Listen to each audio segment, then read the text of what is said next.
नमस्कार दोस्तों। आज हम जानेंगे कि पेरू में भारतीय नागरिक के रूप में काम करने के लिए वर्क वीजा कैसे प्राप्त करें। ये एक पूरी गाइड है जो आपको हर कदम पर मदद करेगी। पेरू साउथ अमेरिका में स्थित एक बहुत ही सुंदर देश है जो अपनी संस्कृति, इतिहास और प्राकृतिक सुंदरता के लिए जाना जाता है। पिछले कुछ सालों में पेरू में काम करने के इच्छुक भारतीय लोगों की संख्या में बहुत बढ़ोतरी हुई है। इस वीडियो में हम वीजा आवेदन प्रक्रिया के हर स्टेप को डिटेल में समझेंगे, जरूरी डॉक्यूमेंट्स से लेकर लगने वाले समय तक। तो अगर आप पेरू में अपने करियर के नए अवसर तलाशना चाहते हैं तो ये वीडियो आपके लिए है। दोस्तों, सबसे पहला कदम है पेरू की किसी कंपनी से जॉब ऑफर लेना। यह एक महत्वपूर्ण कदम है क्योंकि यह आपके वीजा आवेदन प्रक्रिया की नींव रखता है। यह ऑफर स्पेनिश भाषा में होना चाहिए और पेरू के लेबर नियमों का पालन करना चाहिए। स्पेनिश में होने का कारण यह है कि पेरू की आधिकारिक भाषा स्पेनिश है और सभी कानूनी दस्तावेज इसी भाषा में होते हैं। नौकरी ढूंढने के लिए आप online job website, professional networking sites और रिक्रूटमेंट एजेंसियों की मदद ले सकते हैं। इन प्लेटफॉर्म्स पर आपको विभिन्न प्रकार की नौकरियों के बारे में जानकारी मिल सकती है। इसके अलावा आप अपने नेटवर्क का भी उपयोग कर सकते हैं, जैसे कि लिंक्डइन पर प्रोफेशनल कनेक्शंस से संपर्क करना। ये ज़रूर चेक कर लें कि आप जिस कंपनी में अप्लाई कर रहे हैं वो सही है और उनके पास विदेशी कर्मचारियों को नौकरी देने का लाइसेंस है। ये सुनिश्चित करने के लिए आप कंपनी की वेबसाइट, रिव्यू और उनके द्वारा जारी किए गए लाइसेंस की जांच कर सकते हैं।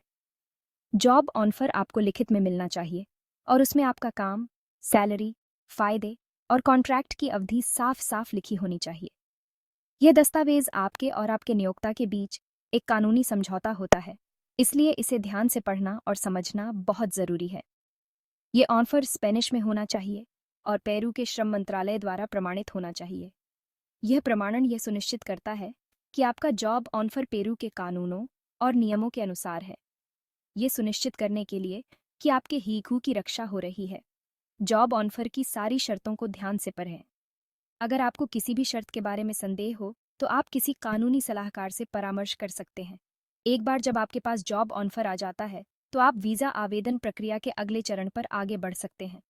यह एक उत्साहजनक समय होता है क्योंकि अब आप अपने नए करियर की शुरुआत के लिए तैयार हैं। वीज़ा आवेदन के लिए आवश्यक दस्तावेज तैयार करें और सुनिश्चित करें कि सभी जानकारी सही और पूरी हो। अगर आप टूरिस्ट वीज़ा पर पेरू में हैं तो आपको कॉन्ट्रैक्ट साइन करने के लिए परमिशन लेनी होगी। यह प्रक्रिया थोड़ी जटिल हो सकती है, लेकिन सही जानकारी और तैयारी के साथ इसे आसानी से पूरा किया जा सकता है। इसके लिए आपको पेरू के इमिग्रेशन ऑफिस में अप्लाई करना होगा। इमिग्रेशन ऑफिस में अप्लाई करने से पहले यह सुनिश्चित करें कि आपके पास सभी आवश्यक दस्तावेज तैयार हैं। आवेदन के साथ आपको अपने पासपोर्ट की कॉपी, वीज़ा की कॉपी, जॉब ऑफर की कॉपी और बाकी ज़रूरी डॉक्यूमेंट्स देने होंगे। इन दस्तावेजों में आपकी पहचान, वीज़ा की वैधता और नौकरी का प्रस्ताव शामिल होना चाहिए। इमिग्रेशन ऑफिसर आपके आवेदन को चेक करेंगे और अगर सब कुछ ठीक रहा तो आपको कॉन्ट्रैक्ट साइन करने की परमिशन मिल जाएगी। यह प्रक्रिया आपके दस्तावेजों की वैधता और सटीकता पर निर्भर करती है। इस काम में कुछ दिन या हफ्ते भी लग सकते हैं, इसलिए धैर्य रखना महत्वपूर्ण है। इमिग्रेशन ऑफिस में आवेदन की प्रक्रिया में समय लग सकता है, इसलिए पहले से ही योजना बनाएं। इसलिए आपको सलाह दी जाती है कि आप अपने नियोक्ता से बात करें और वीज़ा की प्रक्रिया शुरू करने से पहले ही सारी जानकारी ले लें। नियोक्ता से संपर्क करना और सभी आवश्यक जानकारी प्राप्त करना महत्वपूर्ण है ताकि कोई भी समस्या न हो। ये सुनिश्चित करें कि आप सभी जरूरी कागज समय पर जमा कर दें ताकि किसी भी देरी से बचा जा सके। समय पर दस्तावेज जमा करने से आपकी प्रक्रिया में तेजी आएगी और आप जल्द ही अपने कॉन्ट्रैक्ट पर साइन कर सकेंगे। एक बार जब आपको परमिशन मिल जाती है तो आप अपने नियोक्ता के साथ कॉन्ट्रैक्ट साइन कर सकते हैं और अपने नए काम की शुरुआत कर सकते हैं। यह एक महत्वपूर्ण कदम है, इसलिए इसे ध्यान से पूरा करें। पेरू में काम करने का यह अनुभव आपके करियर के लिए एक महत्वपूर्ण अवसर हो सकता है। सही तैयारी और जानकारी के साथ आप इस प्रक्रिया को सफलतापूर्वक पूरा कर सकते हैं और अपने नए जीवन की शुरुआत कर सकते हैं।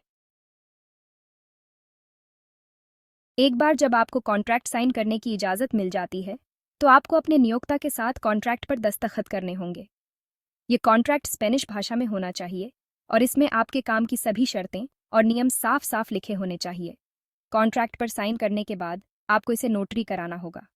नोटरीकरण एक कानूनी तरीका है जो आपके कॉन्ट्रैक्ट को कानूनी रूप से मान्य बनाता है। आप पेरू में किसी भी नोटरी पब्लिक से अपने कॉन्ट्रैक्ट को नोटराइज करा सकते हैं। नोटरी पब्लिक आपके दस्तखत की पुष्टि करेगा और डॉक्यूमेंट पर अपनी मुहर और दस्तखत लगाएगा। यह कदम यह सुनिश्चित करने के लिए महत्वपूर्ण है कि आपका कॉन्ट्रैक्ट पेरू के कानून के हिसाब से सही और मान्य है। चरण 4। नोटराइज्ड कॉन्ट्रैक्ट मिलने के बाद आपको इसे पेरू के श्रम मंत्रालय में जमा करना होगा। यह कदम यह सुनिश्चित करने के लिए महत्वपूर्ण है कि आपकी नौकरी की शर्तें स्थानीय श्रम कानूनों का पालन करती हैं। श्रम मंत्रालय आपके कॉन्ट्रैक्ट को चेक करेगा और अगर सब कुछ ठीक रहा तो वे इसे मंजूरी दे देंगे। इस प्रक्रिया में कुछ दिनों से लेकर कुछ हफ्तों तक का समय लग सकता है। मंजूरी मिलने के बाद आप वीजा आवेदन प्रक्रिया के अगले चरण पर आगे बढ़ सकते हैं। यह सुनिश्चित करने के लिए कि आपकी नौकरी की शर्तें उचित हैं और आपके हिकू की रक्षा हो रही है, श्रम मंत्रालय से संपर्क करें और प्रक्रिया के बारे में अधिक जानकारी प्राप्त करें। चरण 5। रेजिडेंट वर्क वीजा के लिए आवेदन। यह प्रक्रिया थोड़ी जटिल हो सकती है, लेकिन सही जानकारी और तैयारी के साथ आप इसे आसानी से पूरा कर सकते हैं। श्रम मंत्रालय से मंजूरी मिलने के बाद आप पेरू के इमिग्रेशन अधिकारियों यानी माइग्रेशनिस्ट के पास वीजा आवेदन जमा कर सकते हैं। यह मंजूरी आपके आवेदन की पहली और महत्वपूर्ण सीढ़ी है। आपको अपने वीजा आवेदन के साथ कई डॉक्यूमेंट्स देने होंगे, जिनमें शामिल हैं ये सुनिश्चित करें कि आपके सभी दस्तावेज सही और पूर्ण हों। पूरा भरा हुआ वीजा फॉर्म जो आपके व्यक्तिगत और पेशेवर विवरण को सही तरीके से दर्शाता हो। आपका पासपोर्ट जिसकी समय सीमा कम से कम 6 महीने बाकी हो।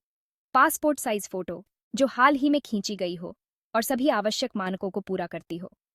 नोटरी किया हुआ और अप्रूव्ड जॉब कॉन्ट्रैक्ट जो आपके नियोक्ता द्वारा प्रमाणित हो।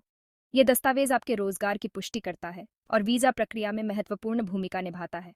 आपकी पढ़ाई लिखाई के सर्टिफिकेट जैसे आपकी डिग्री और सर्टिफिकेट, पुलिस वेरिफिकेशन सर्टिफिकेट और मेडिकल सर्टिफिकेट, ये सभी दस्तावेज आपके शैक्षिक और व्यक्तिगत पृष्ठभूमि की पुष्टि करते हैं। सारे डॉक्यूमेंट स्पेनिश भाषा में होने चाहिए और उनकी मान्यता होनी चाहिए। यदि आपके दस्तावेज किसी अन्य भाषा में हैं, तो उन्हें आधिकारिक रूप से अनुवादित कराना आवश्यक है। वीजा आवेदन के लिए फीस देनी होगी, जो वीजा के प्रकार और समय के हिसाब से अलग अलग होती है। ये फीस ऑनलाइन या ऑफलाइन दोनों तरीकों से जमा की जा सकती है। यह सुनिश्चित करने के लिए कि आपके पास सभी आवश्यक दस्तावेज हैं, माइग्रेशनिस्ट की वेबसाइट देखें या उनके ऑफिस से संपर्क करें। वेबसाइट पर आपको सभी आवश्यक जानकारी और फॉर्म मिल जाएंगे, जो आपके आवेदन को सरल और सुगम बनाएंगे। किसी भी संदेह या प्रश्न के लिए आप सीधे उनके कार्यालय में जाकर भी जानकारी प्राप्त कर सकते हैं। चरण 6। Biometric appointment. वीजा आवेदन जमा करने के बाद माइग्रेशनिस्ट आपके बायोमेट्रिक अपॉइंटमेंट का समय तय करेगा। इस अपॉइंटमेंट में आपके फिंगरप्रिंट और फोटो लिए जाएंगे। आपको अपने साथ अपना असली पासपोर्ट और वीजा आवेदन की रसीद लानी होगी। बायोमेट्रिक अपॉइंटमेंट आमतौर पर माइग्रेशनिस्ट के दफ्तरों में होते हैं। अपॉइंटमेंट के लिए समय पर पहुंचना और किसी भी देरी से बचने के लिए सभी जरूरी कागज अपने साथ लाना महत्वपूर्ण है। बायोमेट्रिक जानकारी लेने के बाद आपको अपने वीजा आवेदन के लिए कुछ दिनों या हफ्तों तक इंतजार करना पड़ सकता है। चरण 7। फॉरेन रेजिडेंट आईडी कार्ने दे एक्सट्रंजेरिया प्राप्त करना। अगर आपका वीजा आवेदन स्वीकार हो जाता है, तो आपको कार्ने दे एक्सट्रंजेरिया मिलेगा। यह कार्ड आपको पेरू में कानूनी रूप से रहने और काम करने का अधिकार देता है। आपको अपने कार्ने दे एक्सट्रंजेरिया के लिए मिग्रेशनिस्ट ऑफिस जाना होगा। आपको अपने साथ अपना असली पासपोर्ट और वीजा स्वीकृति पत्र लाना होगा। आपके कार्ने दे एक्सट्रंजेरिया के लिए एक फीस देनी होगी, जो कार्ड की वैधता के हिसाब से अलग अलग होती है। यह कार्ड आपकी पहचान का प्रमाण है और आपको पेरू में रहते हुए इसे हमेशा अपने पास रखना होगा। आउट्रो पेरू में आपका स्वागत है। दोस्तों, यह थी पेरू में भारतीय नागरिक के रूप में काम करने के लिए वर्क वीजा लेने की पूरी प्रक्रिया। मुझे उम्मीद है कि इस वीडियो से आपको यह प्रक्रिया समझने में मदद मिली होगी। अगर आपको यह वीडियो पसंद आया हो तो लाइक और सब्सक्राइब करना न भूलें। और हाँ, किसी भी नई जानकारी के लिए पेरू के दूतावास या इमिग्रेशन अधिकारियों से संपर्क करें। धन्यवाद।